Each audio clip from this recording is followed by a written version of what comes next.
जाजपुर अधिष्ठात्री देवी मां बिरोजा प्रकल्प एवं बिरोजा हाट विवाद प्रसंग में पड़ा पूर्णच्छेद। जिलापाल उभय पक्ष को नहीं विवाद कले समाधान।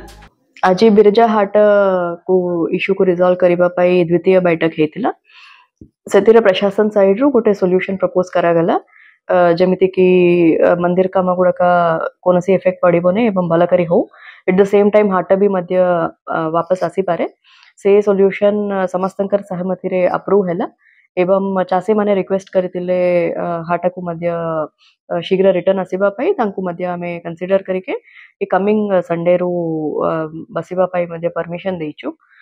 ता छड़ा हमारा जो आगामी दिन रे सेठी गोटे मॉडर्न हाट एवं आगामी दिन रे हमें हाट मॉडर्न हाट गोटे सेठी जमिति कि पिंडी गुड़ाक भल करी सिस्टमैटिकली रहबो एवं ग्रोसरीज एंड अन्य अन्य सामान पाई मध्य भल दुकान गुड़ाक करिबा with all facilities that are required including toilets drinking water.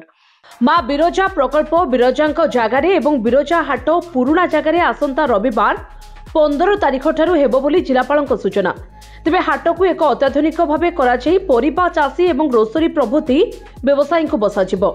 बहुत बहुत स्वागत योग्य एवं जिला प्रशासन एतिक आमर बहुत साधुवाद जाओ एत बड़ परिस्थिति को समाधान करें से तो बुद्धिजीवी व्यवसायी चाषी समस्त धरिक गोटे डकई समाधान करें एटा गोटे ऐतिहासिक पदक्षेप।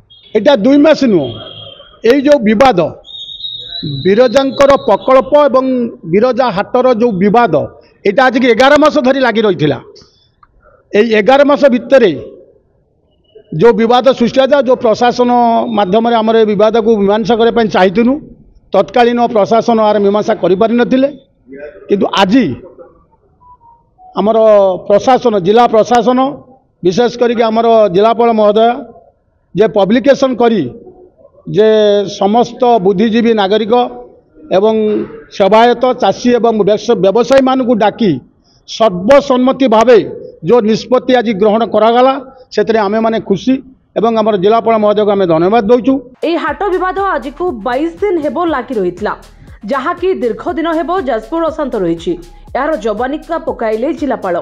जाजपुर परमेश्वर पंडा रिपोर्ट जे न्यूज।